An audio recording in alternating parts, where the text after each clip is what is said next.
오전에 살펴볼 하나님의 말씀은 재판관기 16장입니다.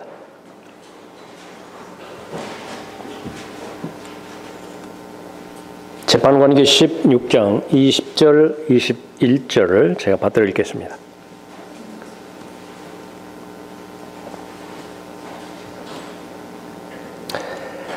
그녀가 말하기를 삼손이여 필리스티아인들이 당신에게 닥쳤도다 하니 그가 잠에서 깨어나 말하기를 내가 이전처럼 나가서 몸을 흔들어 버리리라 하더라. 그는 주께서 자기에게서 떠나신 줄을 알지 못하더라. 필리스티아인들이 그를 붙잡아 그의 양눈을 빼고 그를 가자로 끌고 내려가서 놋 족쇄로 채우니 그가 감옥에서 맷돌 돌리는 일을 하더라. 기도하겠습니다. 위대하시고 전능하신 아버지 하나님, 오늘도 아버지 하나님 앞에 영과 진리로 경배드릴 수 있도록 최상의 여건과 환경들로 조성해 주심을 감사를 드립니다. 무엇보다도 각 경배자들의 마음을 주님 영으로 잘 준비시켜 주시어서 하나님을 사랑하는 마음과 또 하나님의 뜻에 순종하고자 하는 좋은 준비된 마음으로 또 하나님 앞에 다가서게 해주셨습니다. 베풀어 주신 모든 은혜와 은총에 감사하는 마음으로 입술에 열매를 드렸고 또 손길을 주님 앞에 드렸으며 지금은 준비된 마음으로 하나님의 말씀을 듣기를 기다리고 있습니다. 한 사람 한 사람 주님 보시기에 영적인 상태와 삶의 필요들을 알고 계시오니 가장 적합한 하나님의 말씀을 통하여 위로하여 주시고 격려하여 주시고 도전하여 주시는 아름다운 시간으로 인도해 주시길 원합니다. 말씀으로 인한 아름다운 결실의 열매 거둘 수 있도록 역사해 주십시오. 저를 주님명으로 충만하게 채워주시며 마귀가 어떤 형태로든지 이 시간을 공격하지 못하도록 철저히 보호해 주시길 원하오며 주 예수 그리스도의 이름으로 기도드렸습니다.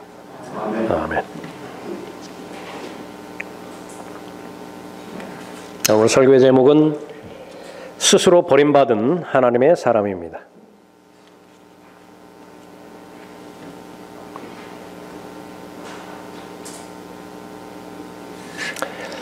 구원받은 사도 바울이 자신에 대해서 두려워했던 고백이 담긴 표현을 고린도전서 9장 26절에서 기록하고 있습니다. 내가 내 몸을 억제하여 복종하게 함은 다른 사람들에게 전파한 후에 어떻게 해서든지 내 자신이 버림을 받지 않게 하려는 것이라. 이미 구원받은 하나님의 자녀이고 구원의 확신에 대해서 특히 로마서 갈라디아에서 구원의 확신에 대한 교리를 얼마나 정확하게 또 자세하게 정립해 놓은 성경 기록자입니까? 그럼에도 불구하고 자신이 버림받을 것에 대해서 두려워하고 있죠. 다른 사람들에 대해서도 마찬가지입니다. 구원받은 하나님의 사람이 얼마든지 버림받을 수 있다라고 말하는 것인데 그것은 구원을 잃어버린다라고 하는 말이 아니라 하나님으로부터 쓰임받는 일에 있어서 전혀 무익한 사람으로 나머지 일생을 마칠 수 있다라고 하는 경고를 말하는 것이죠. 하나님께서는 모든 사람이 구원을 받고 구원받은 모든 사람이 진리의 지식에 이르기를 원하고 계십니다. 하나님의 일이라고 하는 것은 진리의 일이기 때문에 진리의 지식에 이르지 않고서는 하나님의 일을 행할 수 있는 일이 없지요. 진리를 공부하고 진리의 지식에 이르는 목적은 하나님으로부터 쓰임받기 위함입니다. 가장 성공적인 인생, 자신에 대한 하나님의 뜻을 발견하는 것이고 발견된 하나님의 뜻을 하나님께서 주시는 능력과 지혜와 은사로서 완수하는 것이죠. 그러면 그 사람은 그리스도의 날에 자랑할 것이 있게 되는 것입니다. 예수 그리스도를 만날 때의 칭찬과 존귀와 영광 가운데서 주님을 만나볼 수 있는 것이죠. 그것과 비교되어질 수 있는 세상에서의 만족스러운 업적이 있는 것인가? 성경 안에는 없어요. 그 결과 그 하나님의 자녀는 가장 만족스러운 삶을 살게 되는 것입니다. 몸에 있어서도 마찬가지고 자신의 마음인 혼적인 삶에 있어서도 물론이려니와 또 영적인 부분에 있어서도 가장 하나님 보시기에 행복하고 또 만족스러운 열매 맺는 삶으로 잘 살아갈 수 있도록 있는 것이죠. 그러나 하나님께서 여러 번 기회를 주셨음에도 불구하고 더 이상 하나님이 쓸 수가 없어요. 왜냐하면 하나님께서 쓰시고자 그 사람에게 기회를 주었을 때에 하나님의 영광이 실추가 되어지는 것은 물론이고 주변의 사람들의 믿음마저도 자꾸 허물어뜨리는 것을 발견하는 것이지요. 하나님께서는 그 사람을 선반에 그냥 얹혀놔요. 처음에 책을 살 때는 얼마나 기대감 가운데서 아까운 마음 없이 돈을 주고 책을 샀겠습니까? 한번 이렇게 쭉 훑어보고 계속해서 보는 책들이 있죠. 그럼 한 번만 보고 그냥 선반에 얹혀져서 더 이상 사용하지 못하는 책이 있죠. 바울에 대한 경고의 좋은 예가 바로 읽은 본문에서 나오는 삼손의 경우입니다. 삼손은 구원받았지만은 섬김에 있어서는 버림받은 사람이에요. 구원받았다라고 하는 사실을 어떻게 알 수 있는 것인가? 롯과 마찬가지로 히브리서 11장이 없다고 한다면은요, 이 사람이 도대체 구원을 받았는지 자살했잖아요. 자살한 사람은 어디로 간다고요? 삼손은 자살했지만은 구원받은 하나님의 자녀입니다. 섬김에 있어서는 버림받았어요. 그래서 히브리서 11장 32절에 보면은요, 삼손이라고 하는 이름만 나옵니다. 그 사람이 무엇을 어떻게 했고 이것이 기록이 거의 나와 있지 않습니다. 스스로 버림받은 하나님의 사람, 아주 귀중한 교훈을 우리에게 주는 것이죠. 낮은 수준으로 얼마든지 살아갈 수 있어요. 자신이 선택하는 것이니까. 그러나 모르는 것은 헌신하지 않고 낮은 수준으로 살아갈 때에 치러야 되는 대가는요, 헌신했을 때에 치러야 되는 대가보다 훨씬 더 크다는 사실입니다. 그 사실을 알 때에 우리는 삼손으로부터 아주 귀한 교훈을 받게 되는 것입니다. 절대로 스스로 버림받은 하나님의 사람이 되어서는 안 되는 것이죠. 낮은 수준으로 살기로 결심해서는 안 됩니다. 지금까지 낮은 수준으로 살아왔으니까 앞으로도 그런 삶으로 살 것이다, 그렇게 고착화시켜도 안 돼요. 왜 그렇습니까? 앞으로 치러야 될 대가가 너무 크기 때문에 그래요. 절대로 그런 사람이 되어서는 안 되는 것입니다. 그런 사람이 되지 않기 위해서는 어떻게 됩니까? 첫 번째로 하나님의 유업을 무시하지 말아야 됩니다. 내가 얼마나 부유한 사람인지, 부자인 것인지 인식하고 그것을 가장 귀한 사람으로 알아야 되는 것입니다. 삼손은 하나님께서 성별하신 나실인이지요. 삼손에 대해서는 재판관기 13장부터 시작되죠. 13장 거기를 보십시오. 1절 보십시오.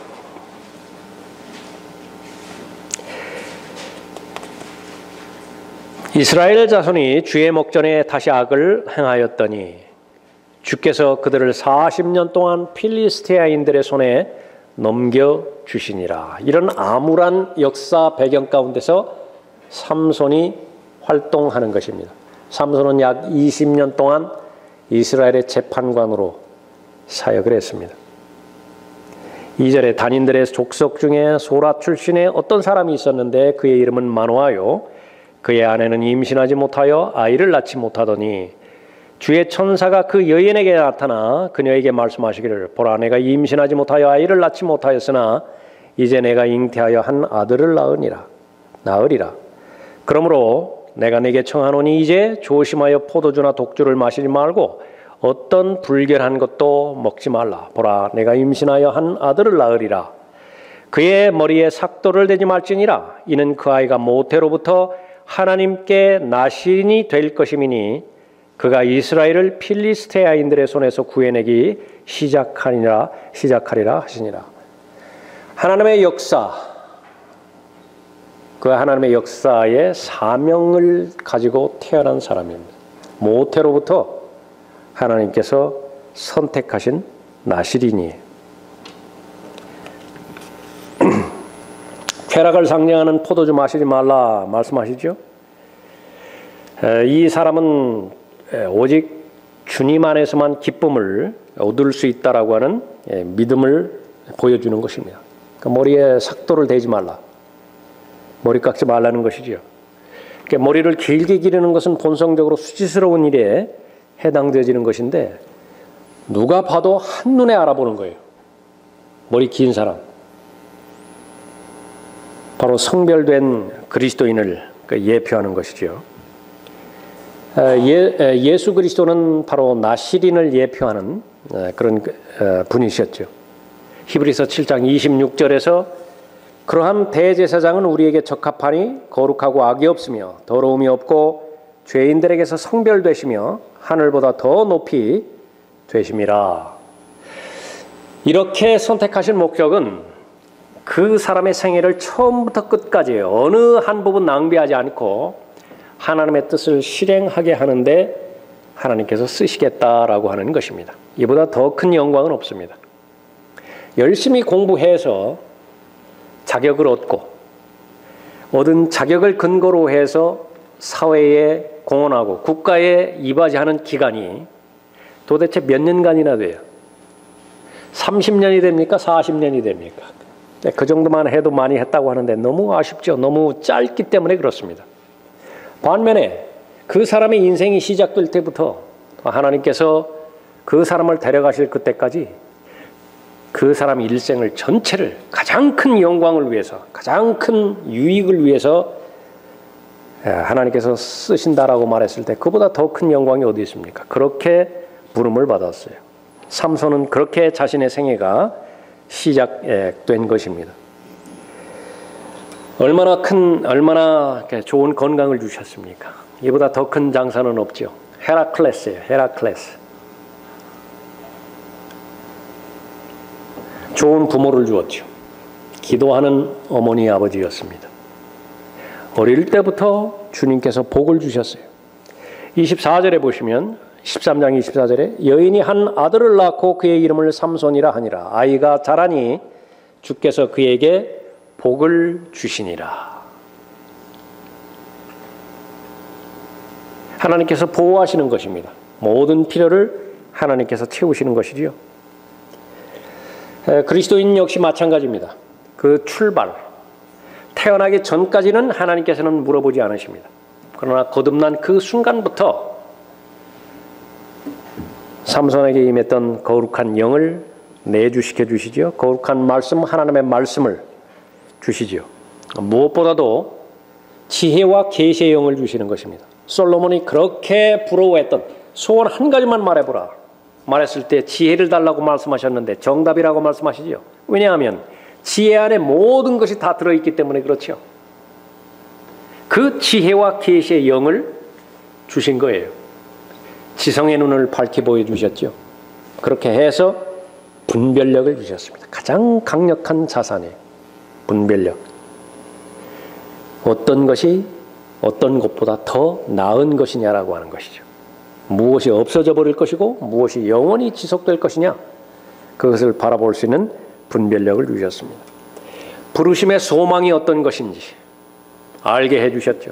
유업의 영광이 얼마나 풍성한지 알게 해주셨고 하나님의 능력이 얼마나 위대한지를 알게 해주셨어요. 그런데 그것이 제3자적인 입장에서 그냥 알고 있는 지식이라고 한다면 무의미하죠. 그 하나님의 능력의 위대하심이 바로 나의 능력이 될 때에 나는 하나님의 능력의 소유자 되는 거 아니겠습니까? 하나님의 지혜와 하나님의 지식이 끝이 없다라고 하는 사실이 의미가 있기 위해서는 그러한 지혜와 지식을 내가 가져야 될 거 아니겠어요? 삼손은 그런 사람이었습니다. 그러나 삼손은 하나님의 유업을 무시했죠.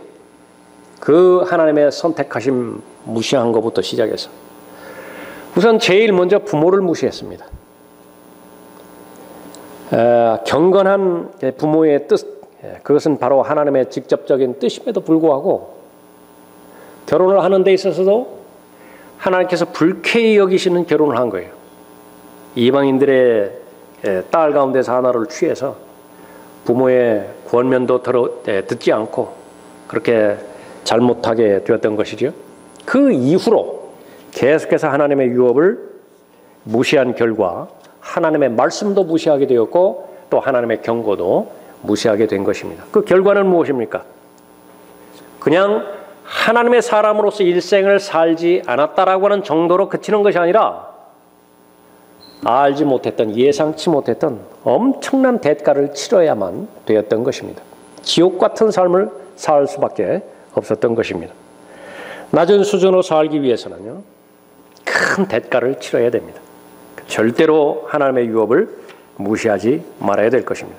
두 번째로, 파멸에 대한 하나님의 경고를 무시하지 말아야 됩니다.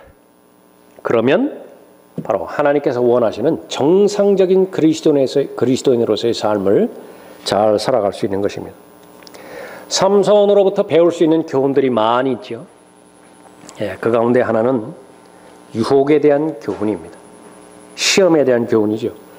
유혹에 대해서는요, 아무리 작아 보인다 하더라도 반드시 이겨야 돼요. 어떠한 유혹에 있어서도 거기에 패배하면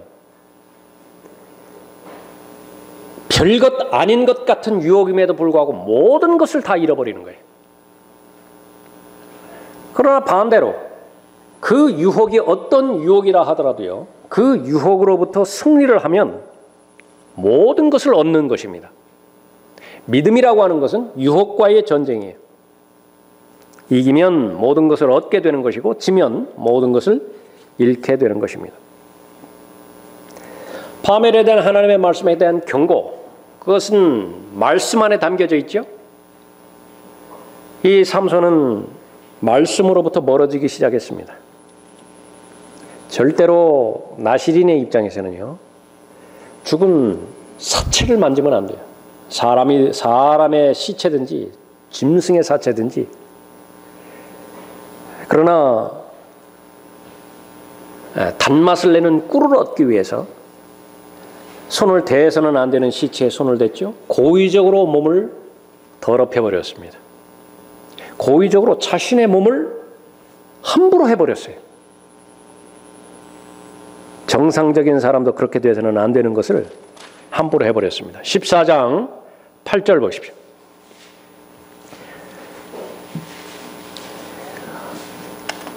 얼마 후에 그가 그녀를 취하려고 다시 가다가 그 사자의 시체를 보려고 옆길로 들어섰더니 보라, 그 사자의 시체에 벌떼와 꿀이 있는지라. 그가 손으로 그것을 집어먹으면서 길을 가다 그의 아비와 어머니에게 이르러 그들에게 주었더니 그들도 먹더라. 그러나 그 꿀을 사자의 시체에서 취한 것이라고는 그들에게 말하지 아니하였더라. 그 말했으면 안 먹죠. 근데 당사자인 삼손은 그것을 뻔히 알면서도 불구하고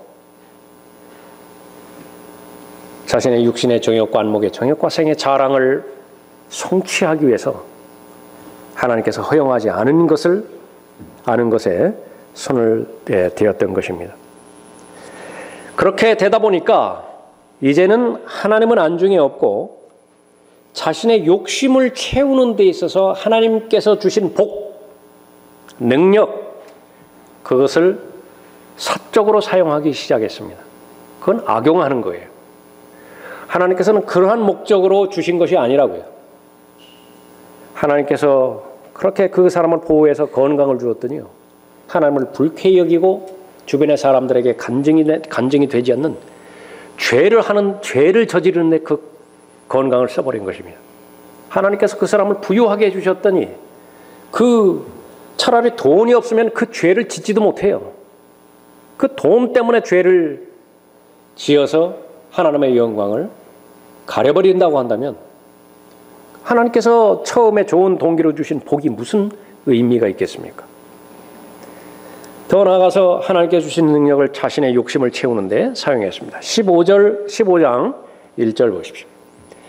얼마 후 밀 수확기에 삼손이 새끼 염소 한 마리를 가지고 그의 아내를 찾아가서 말하기를 내가 침실로 가서 내 아내에게 들어가겠노라 하였으나 그녀의 아비가 들어가도록 허락지 아니하고 결혼 생활에 평탄치 않았습니다. 처음부터 잘못된 결혼이었는데 가정에 소홀히 했어요. 장인이 자기의 딸을 다른 남자에게 주어버렸습니다. 2절에 그녀의 아비가 말하기를 진실로 나는 내가 그녀를 아주 미워한 줄로 생각하고 그녀를 내 친구에게 주었노라. 그녀의 동생이 그녀보다 더 아름답지 아니하냐? 내가 청하노니 그녀 대신 동생을 취하라 하니라. 남자로서 분노가 치밀대로 치밀었습니다.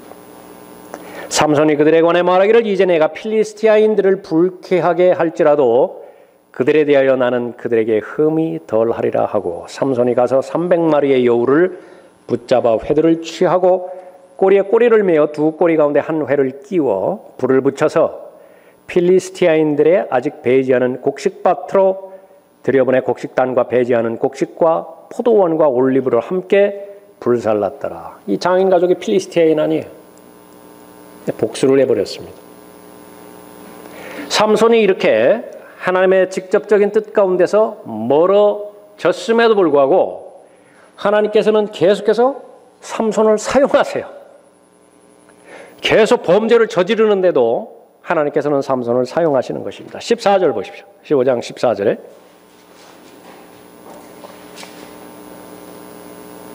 그가 레히에 오니 필리스티아인들이 그를 치려고 소리치자 주의 영이 그에게 강하게 임하여 그의 팔에 있는 밧줄이 불에 탄 아마같이 되어 그 묶은 것이 손에서 벗겨지더라. 삼손이 나귀의 새 턱뼈를 보고 손을 내밀어 그것을 취하여 그것으로 1,000명을 죽이고 삼손이 말하기를 나귀의 턱뼈로 무더기 위에 무더기를 쌓았고 나귀의 턱뼈로 내가 1,000명을 죽였도다. 분명히 하나님의 역사죠. 그런데 헷갈립니다. 그 사람이 하는 것으로 봐서 하나님께서 역사하시는 것 같기는 한데 또 다른 면을 보면은요, 그 사람이 하나님이라고 하는 이름을 이용해서 사역이라고 하는 빌미로 자신의 욕망을 채우는 것 같기도 해요. 확신이 없어요, 도무지. 삼손이 그런 사람이었습니다. 저 사람이 하나님 앞에 헌신한 사람인 것인지 부정하기에는 또 하나님께서 계속 사용하시고 하나님께서 계속 기회를 주시는 거예요. 사람은 하나님의 직접적인 뜻 안에 있을 때에 가장 안전합니다. 간증이 있고요. 그러나 하나님의 뜻에서 벗어나기로 작심했을 때에 하나님께서는 그 사람에게 허용하신 뜻 범주 내에서 허락하세요. 그냥 하도록 한두 번 허용하시는 것입니다. 그때도 여전히 하나님께서 보호해 주시고 하나님께서 인도해 주시는 것이지만은 그것은 경고의 메시지가 포함되어 있는 거예요. 돌아오라는 것입니다. 하나님의 직접적인 뜻 가운데서. 하나님의 사람이 범죄했을 때에 제일 먼저 자신의 거룩한 몸을 죄 짓는 데 썼죠. 죄라고 하는 건 단번에 저지르는 것이 아니라 준비 기간이 많이 필요합니다. 삼손의 이 단계는요, 유혹에 넘어갈 모든 준비가 다 되어 있어요. 환경만 조성되면 즉시 죄 지을 수 있는 상태입니다. 그만큼 죄에 대해서 모두 공개적으로 열려져 있는 것입니다. 마귀는 우리의 가장 약한 부분을 나보다 더 잘 아는 것이죠. 삼손의 경우는 여자였어요. 첫 번째 여자인 경우에도 하나님께서 기뻐하지 않으셨지만 그러면 거기서 정신 차렸어야 되는데 두 번째 역시 마찬가지였습니다. 계속 자기 스스로가 죄의 유혹을 향해서 걸어갔던 것입니다. 육신의 정욕에 아주 약했던 것이죠. 사람을 파멸시키는 것은 반복되는 죄입니다. 한번 잘못할 수 있어요. 범죄할 수 있습니다. 그 가운데서 하나님 앞에 자백하고 성경적인 회개에 합당한 열매를 맺음으로 인해서 그 죄로부터 자유로워지는 것이 하나님의 뜻이에요. 그런데 무엇인가가 회개는 회개라고 했는데 정작 회개가 아니에요. 스스로만 마음이 슬퍼했던 것입니다. 스스로만 후회하고 그것을 하나님의 역사 가운데 연결시키지 못했을 때에 그 범죄는 반복되게 되어 있는 것이고 거기에는 파괴하는 힘이 크기 때문에 그 사람이 파멸되는 것입니다. 이미 한 여자로 인해서 문제를 일으켰는데 그것을 충분하게 알았는데 결혼 생활에 파탄 났잖아요. 이제 또다시 일을 버리고 계획해서 데릴라한테 이제 가는 것이죠. 창녀였습니다. 그 여인은 창녀였다. 고의적으로 죄를 계획하고 범죄하는 단계에 이르면 이제는 가능성이 없어요. 그러니까 죄 지을 수밖에 없습니다. 그 단계가 되어지면. 그것이 죄에 대한 무서움입니다. 점점 눈이 더 멀어져가죠. 장님이 소경이 되어져간 가운데 있어서 더 무서운 것은 시력이 2.0 유지한다 하더라도요. 거룩한 것을 속된 것으로 보기 시작해요. 안 보여요. 하나님께서 소중하다고 여기는 것을 더 이상 소중하게 여기지 않는 것입니다. 집 나간 둘째 아들은요, 가장 소중한 대상이 자기 아버지였습니다. 아버지가 더 이상 고맙지 않아요. 자신이 얼마나 부유한지를 잘 모릅니다. 분명하게 세상의 속성에 대해서 알았음에도 불구하고 그 세상이 부러워지기 시작했어요. 에서는 장자 상속권이 얼마나 귀한 것인지 몰랐죠. 눈 멀어버렸어요. 당장 내가 지금 배고파 죽게 생겼는데 장자 상속권이 무슨 대수냐고. 팥죽 한 그릇에 바꿔버렸습니다. 순간의 재단에 영혼을 불사르지 말라고 밥존 시니어 목사님이 말씀하셨죠. 그러나 그것은 모든 그리스도인에게 있어서 끝날까지 적용되어져야 되는 진리예요. 우리가 기억해야 되는 진리인 것입니다. 그만큼 우리는 유혹에 대해서 약하고 또 눈 멀어지기가 쉽기 때문에 그렇죠. 대만은 어땠습니까? 새 예루살렘에 대한 소망, 약속, 그 영광, 그것을 데살로니가에 있는 고린도에 있는 신전과 바꿔버렸어요. 보았더니 얼마나 휘황찬란한 것인지, 그 안에 드는 사람들을 봤더니 얼마나 젠틀하고 얼마나 문명인처럼 보이는 것인지, 그에 비해서 자기 동역자인 바울을 보나 자기 자신을 보나 행색이 가관이라 회의를 거듭하다가 어느 날 결정해버립니다. 나가버린 것이. 그러므로 너희가 얼마나 정확하게 행하고 있는지 주의하라. 올바른 방향인가? 처음에 가졌던 동기는 순수한 것인가? 확인하라는 것입니다. 미련한 사람같이 행하지 말고 현명한 사람같이 행하여 시간을 사서 얻으라. 이는 그 날들이 악하기 때문이라. 이로 인하여 너희는 어리석게 되지 말고 주의 뜻이 무엇인지 이해하라. 에베소서 5장 15절 이후의 말씀이죠. 삼손으로부터 배우게 되는 그 교훈은 유혹에 관한 교훈인 것인데 이것을 방심하면 반드시 찾아온다는 사실입니다. 절대로 우회하지 않아요. 이 유혹은. 데릴라가 무엇을 노리는지 삼손은 이미 알고 있죠. 이 여자가 도대체 무엇 때문에 자신에게 접근하는 건지 그걸 뻔히 알고 있어요. 그럼에도 불구하고 자신은 자신이 있습니다. 그 유혹에 절대로 안 넘어가요. 다만 미끼로서 장난감으로서 장난 놀고 싶은 거예요. 이거 없으면 심심하니까. 자신의 거룩을 가지고 장난치고 있고 그 거룩을 좀먹을 수 있는 죄에 대해서 전혀 무서워하거나 두려워하지 않는 것입니다. 삼손은 절대로 있어서는 안 되는 장소에 머물렀죠. 어디였습니까? 여인의 무릎 위였어요. 창녀의 무릎 위에 머리를 베고서 누워 있었다고요. 특별한 사람이 아니고서는 뱀에 대해서 모두가 다 일반적으로 혐오하죠. 상상해 보십시오. 침대에 뱀 한 마리, 두 마리, 그것이 아니라 온 침대를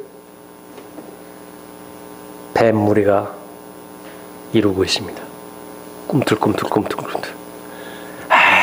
경각심 없이 소름도 침도 없이 그 위에 가서 잠옷바람으로 누워 있을 수 있는 사람이 있어요?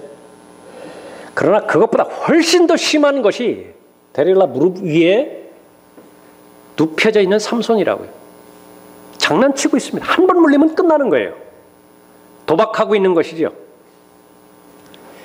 영적으로 방심한다는 말은 믿음이 미지근해졌다는 말입니다. 오래됐어요. 그 전에서부터. 갑자기 한두 번에 의해 가지고 방심한 것이 아닌 것입니다. 하나님에 관련된 모든 부분에 대해서 입맛을 잃어버렸죠. 매력을 잃어버렸죠. 반대로 세상이 자꾸 이끌리는 거예요. 죄에 대해서 자꾸 마음이 끌려가는 것입니다. 하나님을 믿지 않는 것은 아니지만은 거리를 두고 싶어요. 기도가 형식적이 되고 말씀도 형식적으로 안 읽을 수는 없으니까, 듣지 않을 수는 없으니까, 그러나 형식적으로 되어져 가고 있는 것입니다.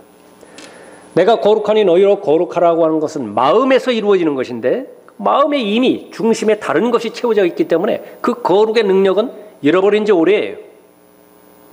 얼마나 그 마음이 무거운 짐으로 가득 차 있겠습니까? 어떤 유혹이든지, 그것이 성적인 유혹이든지 돈에 대한 유혹이든지 아니면 건강과 명예에 대한 유혹이든지 그 마음이 탐욕으로 가득 차고 욕망의 단계로 접어들면 이미 패배한 거예요. 그것은 이길 수가 없는 것입니다. 기도 안 하고 말씀 안 보는데 이길 수 있는 유혹의 대상이 있는 것인가? 자신 있다고 보는 거예요. 그러나 죄에 대해서는요, 완치가 없어요. 오후에 살펴볼 그런 내용이지만 마약을 한번 했다고 한다면 죽을 때까지 완치 판정은 절대로 내려서는 안 돼요. 30년 지나고 40년이 지났다 하더라도 재발 가능성이, 잠재력이 있는 것입니다. 환자예요, 환자. 죄도 역시 마찬가지인 것인데 분명하게 이 부분에 대해서 확신하고 있었던 것입니다. 그렇기 때문에 삼손은 계속 장난하고 있었던 것입니다. 역경을 이겨내는 사람, 훌륭한 사람이죠. 고난을 잘 극복하는 사람, 하나님의 뜻대로. 그 사람이 다수일지라도 번영과 성공을 이겨낼 수 있는 사람은 거의 없어요. 다 거기에서 다 실패해버립니다. 성경에 영웅되어지는 인물들도 마찬가지예요. 다윗이 그 어려울 때는 얼마나 하나님의 마음에 합한 사람이었습니까? 그러나 이제 걱정거리가 없죠. 이미 왕위에 올랐고 적들도 다 처리가 되었고 싸우면 싸울수록 승승장구하죠. 이제 시간도 남아돌잖아요. 장군들이 자기를 위해서 싸워줄 장군들로 가득 차 있고 한가하게 되어졌을 때 가장 커다란 범죄를 저지르는 것입니다. 높이 있을 때에 하나님께서 주신 복의 상징으로서 성공과 번영을 누릴 때에 그것을 잘 간직하고 지킬 수 있느냐라고 하는 것은 큰 믿음, 성숙한 믿음이 있는 사람 아니면 불가능한 거예요. 거기 다 실패해버린 것입니다. 그래서 마귀는요, 그리스도인이 아주 처절한 입장에서 바닥이 드러났을 때는 공격하지 않아요. 제한을 둡니다. 그러나 성공했을 때에, 번영을 누릴 때에 공격하게 되는데 그때의 공격 패턴은 시간을 주는 거예요. 그냥 시간을 주는 거예요. 그 사람한테 그냥 누리도록, 즐기도록. 암브로스 교부라고 하는 사람의 말입니다. 삼손은 사자를 죽일 수 있었으나 자신의 정욕을 죽이지는 못하는 사람이었다. 원수의 쇠사슬을 쉽게 끊을 수 있었으나 자신의 정욕의 사슬을 끊을 수는 없는 사람이었다. 곡식밭에 불을 지를 수 있었으나 자신은 한 여인이 지른 불에 타 죽은 사람이다. 일리가 있는 말이죠. 하나님의 사람이 파멸을 하면은요, 모든 것을 잃어버립니다. 파멸에 대한 하나님의 경고를 무시했을 때에 그 결과는 모든 것을 잃어버리는데 너무 큰 것들이에요. 제일 먼저 하나님 잃어버립니다. 16장 20절 보십시오. 그녀가 말하기를 삼손이여 필리스티아인들이 당신에게 닥쳤도다 하니 그가 잠에서 깨어나 말하기를 내가 이전처럼 나가서 몸을 흔들어 버리리라 하더라. 그는 주께서 자기에게서 떠나신 줄을 알지 못하더라. 하나님이 잃어버렸어요. 범죄한 결과. 삼손도 마찬가지였죠. 사울도 마찬가지였죠. 하나님의 뜻 가운데 계속 방치할 때 하나님께서 기회를 주셨지만 그 기회를 사서 얻지 못했습니다. 주의 영이 사울에게서 떠나고 주로부터 온 악령이 그를 괴롭히더라. 그런데도 불구하고 사울 본인은 물론이고 백성들도 몰라요. 그 사실을. 여전히 하나님의 사람으로 압니다. 이것이 비극이에요.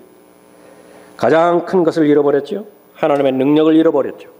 하나님의 능력의 원천은 성별입니다. 거룩함에 있어요. 깨끗함에 있습니다. 하나님께서 누구에게 지혜를 주시는 것이냐? 깨끗한 사람이에요. 누구에게 힘과 능력을 주시는 것이냐? 깨끗한 사람이에요.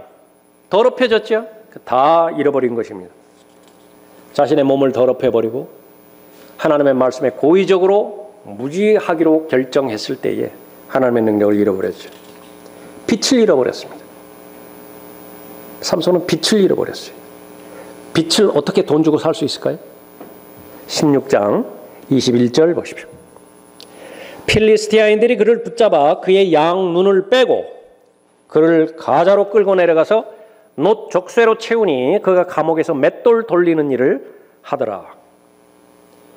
몸의 빛 뭐라고요? 눈이에요. 그 사람이 보는 것에 의해서 그 사람이 형성됩니다. 그러니까 여러분의 지금 상태라고. 여러분이 지금까지 무엇을 봤어요? 여러분이 지금 된 거예요. 지금 볼 수가 없어요. 마땅히 보아야 되는데 볼 수 없는 사람의 그 상태죠. 모든 불구가 다 안타깝고 어려움을 주는 것이지만 이 눈에 대한 불구는 더 심하잖아요. 삼손은 눈을 잃어버렸습니다. 근데 왜 이 눈을 잃어버렸어요? 잘못 사용했어요. 삼손이 팀나에 내려가서 팀나에서 필리스테인 딸들 가운데 한 여인을 보고 주위에서 보는 거예요. 그냥 스쳐 지나는 것이 아니라 마음을 주어버린 거예요. 보는 것입니다. 보는 것으로부터 실패해버렸어요. 거기에서 바로 잡았어야 되는데 동일한 것에 똑같이 넘어가 버렸습니다. 그 후 삼손이 가자에 가서 거기서 한 창녀를 보고 봤으면 들어가야 돼요. 보고 그녀에게로 들어가니 보았는데 들어가지 않는 사람이 있는 것인가? 그런 건 없어요. 그렇기 때문에 참새가 지나가는 것은 막을 수 없지만은요, 머리에 앉아서 집을 짓는 것은 막을 수 있다고요. 흔들어 버려야 되는 것입니다. 영적 분별력을 잃어버린 것이죠. 무엇을 또 잃어버렸습니까? 삶을 살아가는 데 있어서 여러분의 삶의 재산 가운데서 가장 소중한 것이 무엇이에요? 요즘 양심적 병역 거부자 그 부분이 또 논란이 돼가지고 그러는데 그 세상이 어떻게 돌아가는지 몰라요. 지금 상황에서. 그것을 일반 복무자들의 2배를 늘리느니 3배를 늘리느니 그런다 하더라도요. 하루를 산다 하더라도 그 사람은 목숨을 바친 날이에요. 군인들은. 군대라고 하는 체계는 인간 자체를 규정할 수 있는 자유를 박탈하는 조직 아니에요. 그러니까 그것을 지금 다루고 있는데 사람들은 지금 수박 겉핥기로 다른 것들을 헐고 있다고. 삼손은 자유를 잃어버렸어요. 그런데 그것을 잃어버릴 때까지 그 자유가 얼마나 소중한 것인지 그것을 모르는 것입니다. 놋 족쇄로 채우니 그가 감옥에서 맷돌 돌리는 일을 하더라. 하기 싫어도 해야 돼요. 처음에는 자기의 선택으로 인해서 그 죄를 선택했다고 생각했을 거예요. 나는 그 죄를 저지를 자유도 있고 그 죄를 저지르지 않을 자유도 있는데 저지를 자유를 나는 선택하겠다. 거기까지는 좋다고요. 그러나 그 다음부터는 자유를 빼앗아가 버려요. 그 죄가. 니코틴을 흡입하지 않고는 안 돼요. 마시지 않고 싶다고요. 그래도 알코올을 마셔야만 돼요. 그 사람의 소원은 이 중독으로부터 벗어났으면 나는 얼마든지 하나님의 말씀을 읽을 선택이 있죠. 하나님의 말씀을 듣고자 하는 마음이 있죠. 하나님의 뜻을 실행하고자 하는 마음이 있죠. 그런데 그런 마음을 안 줘요. 하고 싶어도 그런 마음이 안 생긴다 그 말이에요. 그 사람이 얼마나 답답하겠습니까? 분명히 거듭난 하나님의 자녀라고 한다면 마땅히 구령의 열매를 맺고 성령의 열매를 맺고 그것도 30배, 60배, 100배의 열매를 통해서 계속해서 성숙하고 성장해 나가야 되는 것인데 자신에게는 그런 것이 안 보여요. 그 사람 안에 생명이 있는데 그 사람이 얼마나 답답하겠어요? 자유를 잃어버린 거예요. 짐승처럼 살게 되는 것이죠. 죄가 시키는 대로 해야 됩니다. 계속 돌라면 도는 거예요. 소처럼, 짐승처럼, 나귀처럼 10바퀴 돌라면 10바퀴 돌아야 되고 20바퀴 돌라면 20바퀴 돌아야 되는 것입니다. 유혹이 오면 그냥 끌려가는 거예요. 유혹이 오지 않을 때에 비로소 차선이지만 괜찮은 삶을 사는 것 같다고요. 그러나 유혹이 오면 천만의 말씀이야. 그냥 코를 내줘야 돼요. 괭 짐승처럼 끌려가야 된다고요. 얼마나 힘들겠습니까? 하나님의 사람으로서 이중 생활인데 하나님을 섬기는 데 있어서 자신의 온 몸을 들여도 아까울 그런 시간이에요. 이 이교도들을 지금 섬기고 있죠. 무엇을 잃어버렸습니까? 간증을 잃어버렸어요. 하나님으로부터 쓰임받는 사람이라고 사람들이 인정을 할 때에 그것이 간증인데 저 사람을 볼 때 도대체 하나님이 있기나 하는 것인가? 반대로 그런 말을 들을 때에 무슨 간증이 있겠어요? 가장 소중한 간증을 잃어버렸죠. 16장 23절 보십시오. 그때 필리스티아인들의 군주들이 모여 그들의 신 다곤에게 큰 제사를 드리고 즐거워하며 말하기를 우리의 신이 우리의 원수 삼손을 우리 손에 넘겨주셨다 하더라도 하나님을 찬양하는 것이 아니라 다곤 신을 찬양하고 있어요. 누구 때문에? 삼손 때문에. 백성이 삼손을 보고 그들의 신을 찬양하며 말하기를 우리의 신이 우리의 원수 곧 우리 중 많은 사람을 죽인 우리나라의 파괴자를 우리 손에 넘겨주셨다 하더라. 그들의 마음이 즐거워지자 그들이 말하기를 삼손을 불러 그로 우리를 위하여 우스갯거리가 되게 하자 하고 삼손을 감옥에서 불러 그로 그들을 위하여 우스갯짓을 하게 하고 그들이 그를 기둥들 사이에 세우니라. 하나님의 사람이겠어요? 아이가 자라니 하나님께서 복을 주시더라. 과연 그 당사자예요? 간증을 잃어버렸습니다. 하나님께 유용함을 잃어버렸던 것입니다. 고린도전서 9장 27절 말씀이라고요. 그렇게 두려워하던 일이 마침내 벌어지고 만 거예요. 다른 사람에게 잘 전파하고 나서 자기 관리 잘못해서 버림받았어요. 이제는 더 이상 하나님이 쓸 수 없는 것입니다. 유혹에 지면 반드시 비참해진다라고 하는 사실을 알아야 되죠. 낮은 수준을 살아가는 것은 자기 자유이지만 너무나 큰 대가를 치르는 것입니다. 세 번째로 낮은 수준으로 살기 위해서 큰 대가를 치르지 말아야 되죠. 그러기 위해서는 마지막 한 번의 기회를 위해서 간구해야 돼요. 이대로 끝낼 수는 없어요. 28절 보십시오. 삼손이 주께 부르짖어 말씀드리기를 오 주 하나님이여 내가 주께 간구하오니 나를 기억하옵소서. 오 하나님이여 내가 주께 간구하오니 이번 한 번만 나에게 힘을 주옵소서. 그리하여 나로 때 내 두 눈을 위하여 단번에 필리스티아인들에게 복수하게 하옵소서 하고 삼손이 그 집을 지탱하고 버티고 있는 두 중간 기둥을 하나는 왼손으로 하나는 오른손으로 붙잡고 삼손이 말하기를 필리스티아인들과 함께 죽자 하고 그의 힘을 다하여 몸을 굽히니 그 집이 그 안에 있는 군주들과 모든 백성 위에 무너져 내리니라. 그리하여 삼손이 죽을 때 죽인 자들이 그가 살아서 죽인 자들보다 더 많더라. 눈이 뽑히고 피는 눈물을 흘렸겠죠. 분명히 사람인데 짐승처럼 감옥에서 맷돌을 돌릴 때 무슨 생각이 났겠어요? 무슨 생각이 났겠습니까? 원점으로 돌아갔을 거예요. 자신의 생애의 원점으로 돌아갔을 것이라. 여인이 한 아들을 낳고 그의 이름을 삼손이라 하니라. 아이가 자라니 주께서 그에게 복을 주시니라.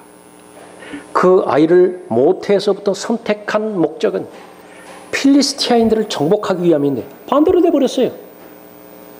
완전히 반대로, 인생이 반대로 돼버렸어요. 하나님께서 기적적으로 간섭해 주시지 않는다면 이대로 끝나요. 마지막 소원입니다.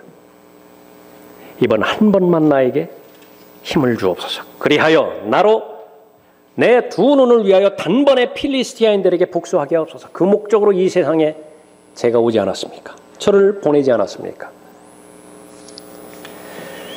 철저한 참된 회개를 했겠죠. 피눈물을 쏟으며 가슴을 치며 하나님께 회개했습니다. 저는 죽어도 좋습니다. 자살이라고요. 죽겠습니다. 죽기 전에 한 번의 기회를 더 허락해 주십시오. 여러분의 상태는 어떻습니까? 하나님의 유업에 대해서 그렇게 하나님 말씀 곳곳마다 기록해 놓으셨고 그것이 다른 사람의 것이 아닌 예수 그리스도를 영접했다고 한다면 그 하나님의 자녀인 당사자의 것인데 그 하나님의 유업에는 이제 더 이상 안중이 없어졌어요? 그것을 대체하고 재물의 명예에 출세에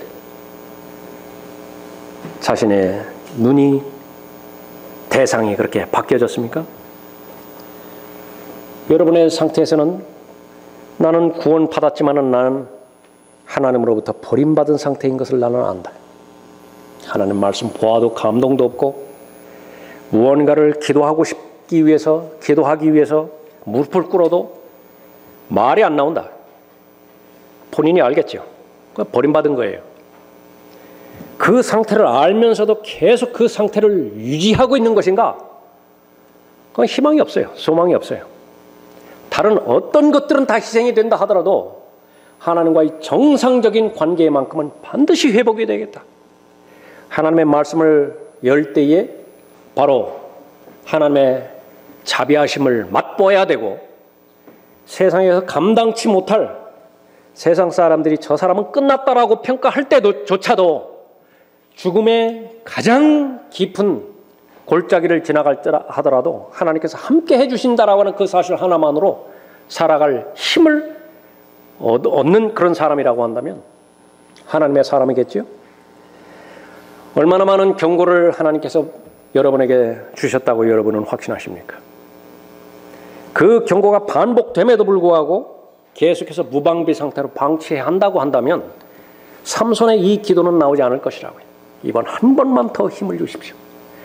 이 지상에 존재하는 목적을 한 번이라도 성취하고 주님께로 가야 되지 않겠습니까?